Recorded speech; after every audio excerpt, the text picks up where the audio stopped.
Bismillah. Assalamualaikum warahmatullahi wabarakatuh. Di video kali ini saya akan membahas sedikit mengenai artificial intelligence atau kecerdasan buatan. Tapi sebelum itu, perkenalkan, nama saya Andi Muhammad Fadil Rizkiawan, biasa disapa dengan Fadil. Saya dari kelas C2 semester 3 di Fakultas Ilmu Komputer, jurusan Teknik Informatika di Universitas Muslim Indonesia di Makassar. Eh, di video kali ini, saya diberikan tugas oleh dosen pengampu mata kuliah kecerdasan buatan untuk memilih salah satu subdisiplin atau lingkup dalam kecerdasan buatan dan mencari aplikasi yang berkaitan dengan subdisiplin ilmu tersebut dan membuat video mengenai aplikasi tersebut serta menguploadnya di sosial media. Eh, Sebelum itu, saya akan menjelaskan sedikit mengenai subdisiplin atau lingkup dari kecerdasan buatan itu sendiri. Kecerdasan buatan atau artificial intelligence atau biasa juga disingkat dengan AI adalah bidang dalam ilmu komputer yang berkaitan dengan pengembangan sistem komputer yang dapat melakukan tugas yang memerlukan kecerdasan manusia. Ini mencakup pengembangan algoritma, model matematika, dan perangkat lunak yang memungkinkan komputer untuk belajar dari data, beradaptasi dan memperbaiki sendiri, memproses bahasa alami, pengenalan pola, dan mengambil keputusan secara otomatis. Dan kecerdasan buatan itu sendiri juga memiliki bidang yang sangat luas, yang mencakup berbagai subdisiplin dan cabang ilmu. Untuk cabang-cabang ilmunya itu sendiri, diantaranya ada pembelajaran machine atau machine learning, ada pembelajaran dalam atau deep learning, ada pattern recognition atau pengenalan pola, ada natural language processing atau biasa disingkat dengan NLP, pemrograman bahasa alami, ada robotika, ada fusi logik atau logika fusi, ada expert system atau sistem kecerdasan, ada computer division atau pencitraan komputer, ada collective intelligence atau kecerdasan kolektif. Dan mengenai tugas ini saya memilih subdisiplin ilmu kecerdasan buatan yaitu machine learning. Machine learning itu sendiri adalah salah satu cabang dari kecerdasan buatan atau AI yang berfokus pada pengembangan algoritma dan model statistik yang memungkinkan komputer untuk belajar dan membuat prediksi atau keputusan tanpa perlu diprogramkan secara eksplisit. Dengan kata lain, machine learning memungkinkan komputer untuk eh, secara otomatis mengidentifikasi pola, mengenali tren, dan meningkatkan kinerjanya dalam suatu tugas tertentu melalui pengalaman dan data. Dan untuk konsep dan komponen kunci dari machine learning itu sendiri, yang pertama itu ada data. Machine learning sangat bergantung pada dataset. Algoritma dilatih dengan menggunakan dataset yang besar, yang berisikan contoh dan informasi yang relevan dengan tugas yang dihadapi. Dataset ini juga biasanya dibagi menjadi dataset pelatihan, dataset validasi, dan dataset pengujian. Dan yang kedua itu ada algoritma. Algoritma machine learning adalah model matematika yang belajar dari data. Jenis algoritma yang umum digunakan di machine learning itu sendiri ada supervised learning, ada unsupervised learning, ada reinforcement learning, semi-supervised learning, dan self-supervised learning. Dan yang terakhir ada future engineering. Dan yang ketiga itu ada pelatihan model. Selama fase pelatihan, algoritma menyesuaikan parameter internalnya berdasarkan data yang diberikan untuk meminimalkan fungsi tujuan yang telah ditentukan sebelumnya, seperti kesalahan kuadrat rata-rata atau biasa juga disebut dengan regresi, atau entropi silang atau biasa juga disebut dengan klarifikasi. Kemudian ada validasi dan pengujian. Kinerja model dinilai pada dataset validasi untuk menyesuaikan hiperparameter dan menghindari overfitting atau belajar data pelatihan yang terlalu baik. Akhirnya, model dievaluasi pada dataset pengujian terpisah untuk menilai generalisasi terhadap data yang belum pernah dilihat sebelumnya. Dan yang terakhir ada pengimplementasian.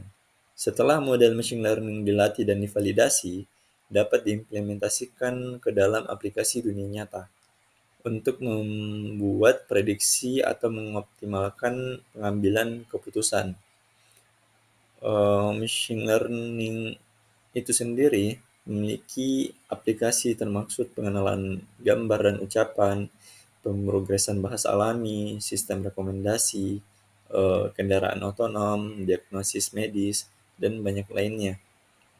Eh, ini terus berkembang pesat didorong oleh penelitian, perbaikan algoritma, dan ketersediaan dataset yang besar.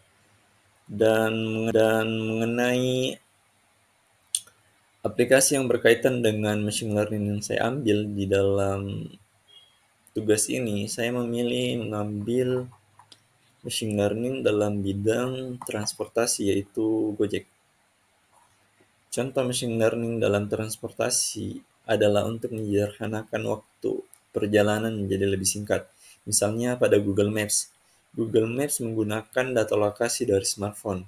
Ia dapat memeriksa pergeseran arus lalu lintas kapan saja secara real time. Apalagi ia juga dapat mendeteksi laporan lalu lintas seperti kemacetan dan kecelakaan. Dengan mengakses data yang relevan, Google Maps dapat mengurangi waktu perjalanan dengan menunjukkan rute yang paling tepat untuk mencapai rute tercepat. Selain itu, machine learning juga dapat menganalisis perkiraan harga perjalanan, mengakurasi lokasi penjemputan, mengoptimalkan rute terpendek, dan mendeteksi penipuan. Program seperti ini sangat bermanfaat untuk layanan transportasi online. Gojek itu sendiri juga telah menggunakannya guna mengoptimalkan pelayanannya. Membahas mengenai Gojek, Gojek itu sendiri adalah perusahaan teknologi asal Indonesia yang didirikan pada tahun 2010. Perusahaan ini awalnya dimulai dengan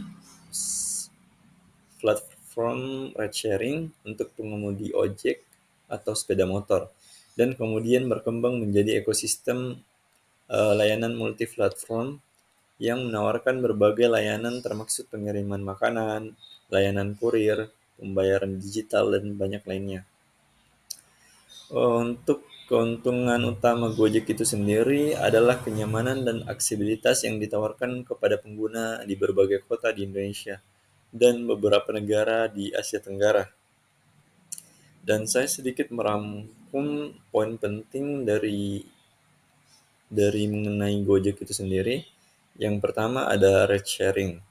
Gojek memulai perjalanan mereka sebagai layanan ride sharing dengan pengemudi ojek. Ini menjadi sangat populer di Indonesia, terutama di kota-kota yang sering mengalami kemacetan. Dan yang kedua ada pengiriman makanan. Layanan pengiriman makanan di dalam Gojek itu dinamai dengan nama GoFood. GoFood itu memungkinkan pengguna untuk memesan makanan dari berbagai restoran maupun warung lokal. Ini telah mengubah cara orang Indonesia memesan makanan. Dan yang ketiga itu ada ekosistem multi layanan. Gojek telah mengembangkan ekosistem multi layanan yang mencakup GoRide atau ride sharing, GoCar atau layanan mobil, GoFood atau pengiriman makanan, GoPay atau sistem pembayaran digital, dan banyak lagi. Ini memungkinkan pengguna untuk mengakses berbagai layanan dalam satu platform. Dan yang keempat itu ada inovasi dan pertumbuhan. Gojek terus berinovasi dengan memperkenalkan layanan barunya seperti GoMart atau pengiriman belanjaan, ada GoMed atau pengiriman obat, dan yang terbaru juga ada GoLife, layanan kecantikan dan kesehatan. Mereka juga mengembangkan layanan di luar Indonesia termasuk di negara Vietnam, Singapura, dan Thailand. Dan yang terakhir ada dampak sosial dan ekonomi. Gojek itu sendiri memiliki dampak signifikan pada ekosistem ekonomi di Indonesia dengan memberikan pekerjaan kepada ribuan ribuan pengemudi ojek dan mitra pengiriman makanan. Ini juga memudahkan akses ke layanan transportasi dan pengiriman bagi jutaan penduduk di Indonesia.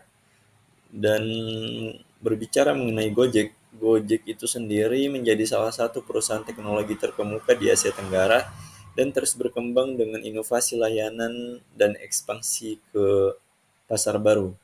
Mereka juga berkomitmen untuk memberikan dampak positif kepada masyarakat dan ekonomi di wilayah mereka beroperasi. Oh, mungkin untuk di video kali ini itu saja yang dapat saya eh, paparkan. Jika ada kekurangan maupun kekeliruan dari penyampaian saya ataupun yang berkaitan dengan video ini, saya pribadi meminta maaf. Terima kasih telah menonton video saya. Eh, Assalamualaikum warahmatullahi wabarakatuh. Terima kasih.